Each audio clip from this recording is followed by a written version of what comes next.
Henric Larsson is the founder and CEO of Chimney. Henric has been involved in music video and commercial products featuring Madonna, Beyonce, Lady Gaga, and others. Certainly even Rolling Stones, as well as international brands such as Dior, BMW, Nike, and Coca-Cola. And also feature films like Let the Right One In, Tinker Tailor Soldier Spy. Let's welcome Henric.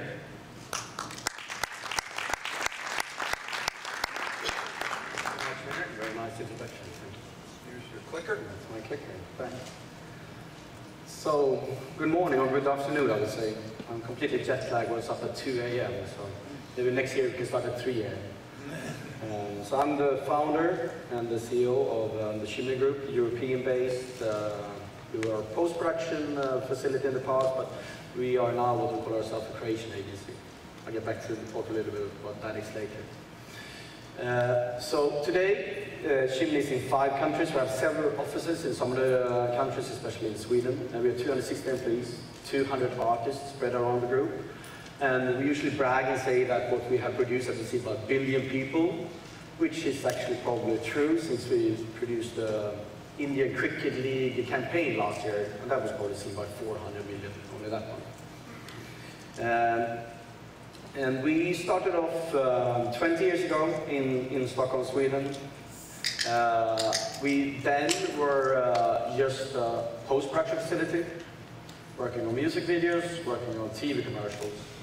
But since then we have moved on, and today we are what we call a creation agency. We're not a creative agency, we're not an advertising agency. The problem in the advertising agency is actually what have created a market for us. We are very focused on producing films. We produce communication and marketing, but we know both film production and we know communication. And you've probably seen a lot about like Omnicom Group and Publicis and everything. There's a huge change happening in the market for marketing and sales, and especially advertising, where in Sweden, for example, 7 out of the 20 biggest TV advertisers, 7 don't have an advertising agency. What they want is a partner who not just can produce a cool film, because there are several production companies doing that, but you also need to understand communication. You need to understand that platform. But most of my brands I work with in Sweden, they already have a set strategy for the next 5 years. They don't need to reinvent that every year and pay someone to reinvent it. And that's kind of a problem for the advertising industry today, because that's where they make the money. We today work with brands, we work with production companies, we do all kinds of stuff. So we do post on feature films. We're proud of also being working on Her by Spike Jonze's latest. We've been doing Terry Gilliam's latest. And we also produce feature films. We do post-production on TV series, and we produce our own TV series. We do web TV, and then of course tons of commercials and music videos. We do less and less music videos, which my CFO is very happy about, because the budgets are completely bananas. I think when we did Gaga and Beyonce's Telephone, and I was probably seen out like 50 million views within a week, the total budget for our video was like 200,000 US, and we got 20,000, and we worked a month on it. So music videos, everybody's like, it's so cool, we have these jobs, I don't want them. When they call, I try to find an excuse not to do them, because they don't have any cash. And they're like making billions themselves, and everybody works for free, because this is really good for your showreel. And I'm like, I have 45 music videos already, I don't need this on my showreel.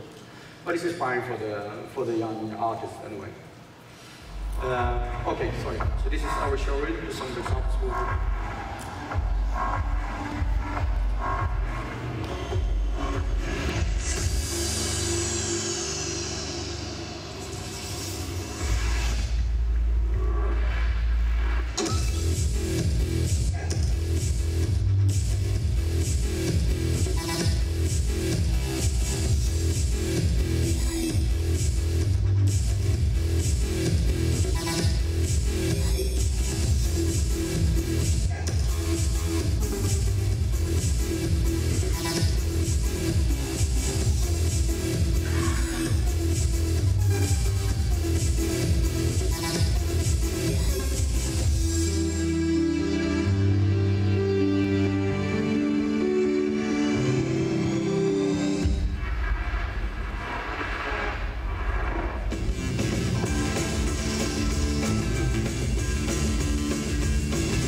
yes, the name Chimney came actually from us smoking 3 packs of cig a day when we open my headset.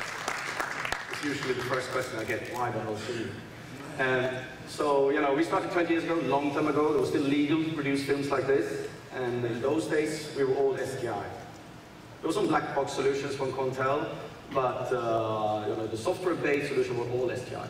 Desktops, you know, the big Onyxes and everything. Extremely expensive.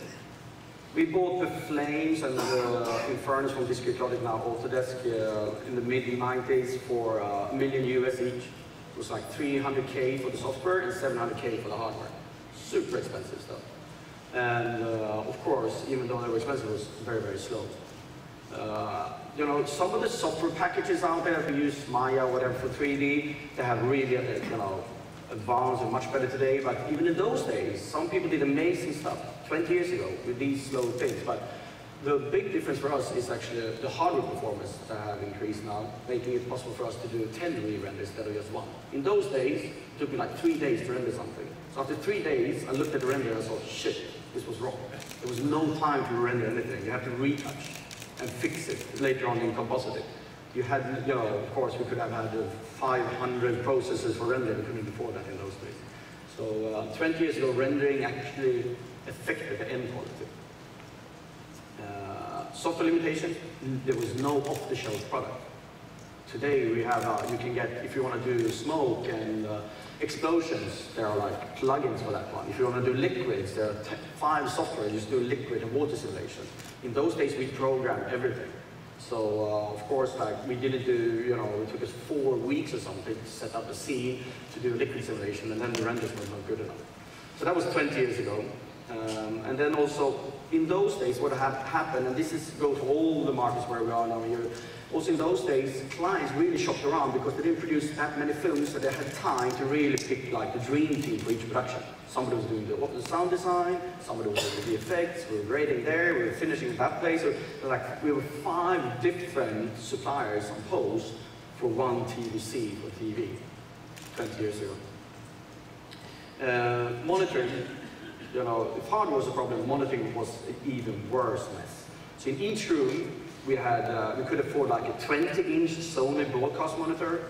That was to be the standard. This is what it looks like. And then we have a TV, by Olufsen, of course, because we're from Scandinavia. And that was like for the client to watch and say, this is what it looks like at home, where the viewers, the consumers will see it. And then also we had the artist sitting there doing the VFX, and he was sitting on some really shitty computer monitor with no calibration abilities at all. And then the client asked, so what should I look at? If I look at the Sony one, that's like a professional broadcast monitor, but my client doesn't have that. And the TV looks different to that one, so you know, which picture is the right one? And we often ended up in discussions with the clients saying, I love the picture on the TV, I hate it on the Sony. Can you fix that? Wow, that's going to be tough. So monitoring has been a huge problem for us for years and years and years. And also, you know, it was 20-inch. We have today at the Stockholm office maybe 6 final approvals of TV seats every day. A final approval consists of director, producer, art director, CD, and then the marketing department. So you're talking like 8 or 9 people in the room coming for final approval. So in those days, you know, think about it, 9 people in the room, you had a 20-inch, that's this size. And then like 9 people around this one trying to prove it on the Sony broadcast. So of course, like the CMO, the most VIP person in the room, got to sit in front of that one. So that was always been a huge problem. It was not until lately actually that, you know, it got much better with these displays. So today then, where are we? We are all HP. I'm not, you know, paid to say that. That's not why I'm here. We have been all HP for years and years. We have 5 offices. All the offices are all HP, and it's not a central group decision at all, because that's not how I work. I have the Warsaw office, all HP. Stockholm, Berlin, same thing. So all the sysadmin, all the IT managers are going HP, and they decided themselves to do that. We were trying like Dell and Supermicro, building our own stuff, and that's not an option for us at all today. And I get back to that later, why not? So today, you know, we really have minimal hardware cost. We don't really care that much about what the hardware costs, because it's the labor cost that is the biggest cost for us today, not the hardware. in the old days, okay, I said $1 million US for that machine, but also I was the only one being able to afford it in Stockholm. So I have no competition. So the barriers of entry is minimal today. This is a complete post-production facility behind me. And you should see my main office in Sweden. It's like huge server room still. And enormous like cooling and heating and everything. And you could probably do the same on this. So for the post-production industry, you've seen so many companies here in the US going bust because, you know, how hard it is to set up a post house today. That's also why we move away from just doing post and work more directly with the brands and try to focus more on communication. Because, you know, for 5 talented kids from school being able to afford it, that's not a problem. And they use cracked software for the first year until they make money and then buy them. So cheap hardware is not just good for us. You know, it could stop some barriers of entry, but at the same time, it comes down to it, there's other things more important today than just being able to be creative and do cool things. Real-time renders has, as I said, also increased the end quality because we can simulate now. We can do 12 re-renders, and you know, we can tweak stuff and fix that. That could be a little bit better. Let's try that. Let's start 2 renders with that setting and see if it works out, and then, you know, it looks better again. So hardware manufacturers like HP have been, you know, helped us really boost the end quality. It's not actually, it haven't happened that much on the software side, except the render engines, but it's mostly on the hardware side. That's why you see so much cool stuff being produced today, because we have time for it, you know. We can redo it 10 times. If you redo something 10 times, you improve every time, so the end quality comes out much, much better. And then GPU. My guys never ask about, oh, okay, so this new workstation, what's processors in it, you know, how many quads, blah, blah. It's just about the GPU today. That's what they care about. Because it's when they play around with it, when they're in the creative process, when they simulate, that's when they want to have everything real time. And then the render, we can send it to a render farm. So I haven't heard anybody talking about i5, i7 processors for years and years. It's just about what graphic cards is it in, how many can fit in there. And of course, with Thunderbolt now, there's no limit to it. Full service offer, I spoke before about clients shopping around. Today, you need to be creative enough, but it has changed, so most of the clients know that most of the facilities today that they can use can't do the job. 5 years ago, somebody, you know, were to do, bird, photorealistic bird, then it was maybe one shop in Stockholm that can handle it. Today, everybody can. So skills have, you know, really improved, which means full service offer is about reliability. You need to be creative enough. Our clients today, they're like, in the old days, I knew about the TVC that's going to be produced 6 months ahead.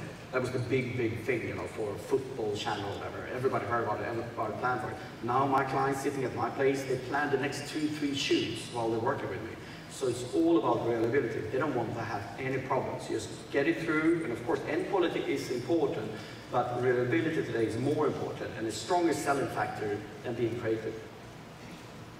And of course, the full service offer. We have sound, we have everything. We have still film scanning, we have film recording, and we do the effects, we do restoration, we do grading, we do everything. So our facilities, we have a complete offer. You know, we even handle on-set data handling. So really, like, from every day on set, on the feature, 50% of the feature films in Sweden, I have people on set handling the data from the cameras and all the way through, and we deliver worldwide, especially for the LA movies we do. And then monitoring, of course. Now, you know, this is the first time, first of all, I don't have 3. You know, I had a broadcast monitor, and the computer monitor, and the TV, and I only have 2.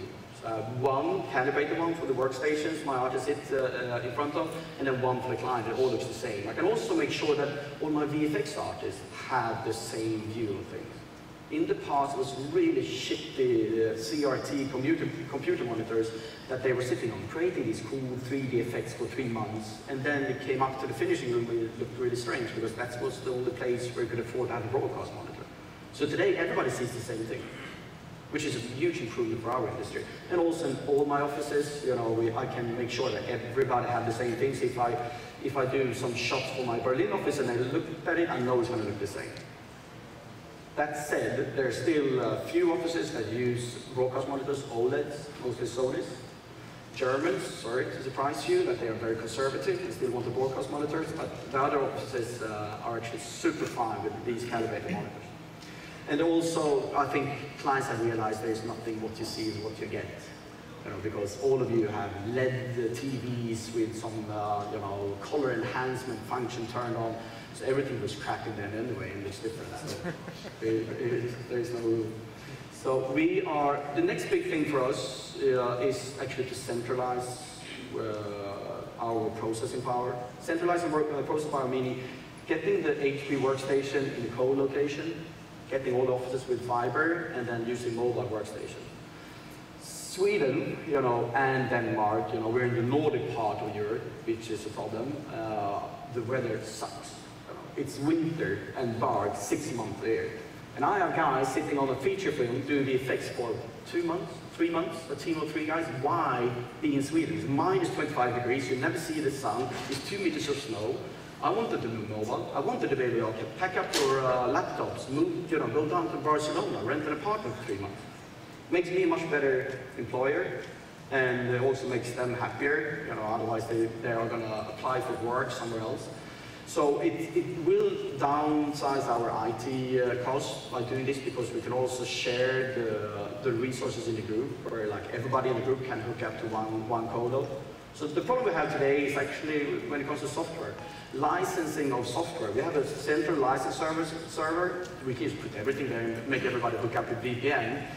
But some of the contracts with some of the suppliers actually stops us from doing that. We can do it anyway, and we probably will. But there's a few of them see the problem is that, okay, if the Chimney group can use one central license services, they can get away with 25% less of licenses.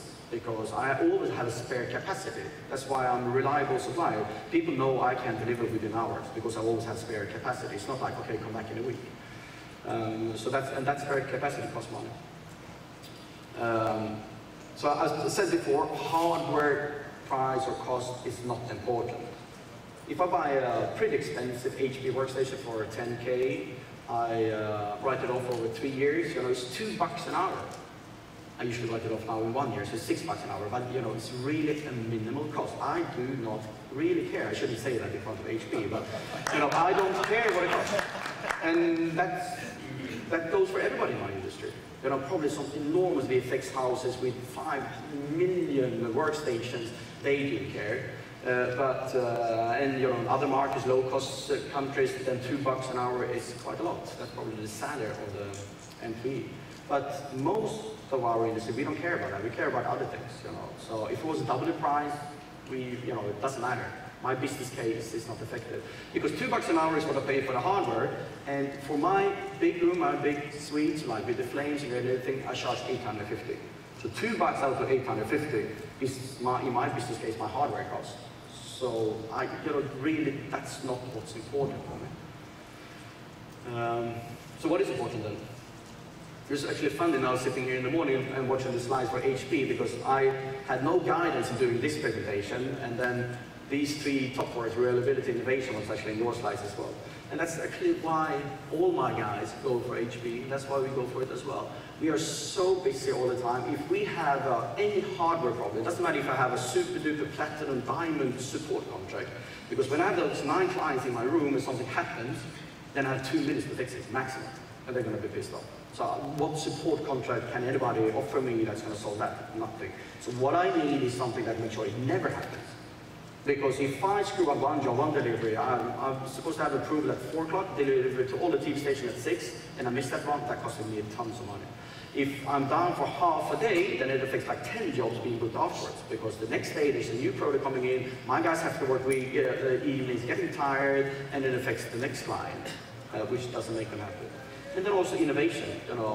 We also feel that HP had the financial resources to actually invest quite a lot in innovation, which is important for us. We want to be surprised and see stuff like this. Is it like we didn't know that we needed this? And that's what we also get from our current supplier, not just somebody who's trying to survive year to year. And then minimize support costs. Minimize support costs for me is what I said about reliability. I don't want an IT department with 5 guys at each office, because stuff break and it's not stable. I'd rather pay a premium to a premium supplier to make sure it doesn't happen, so I get around with 2 guys, because 2 full-time employees with taxes and everything in Europe is costing me a fortune. I can probably buy 100 HP stations a year instead of paying those salaries. So that's why we isn't I hadn't decided, it just happened. It's actually all my sysadmins in the group have decided to go for HP over the last years because it is reliable. Yep. Thank you.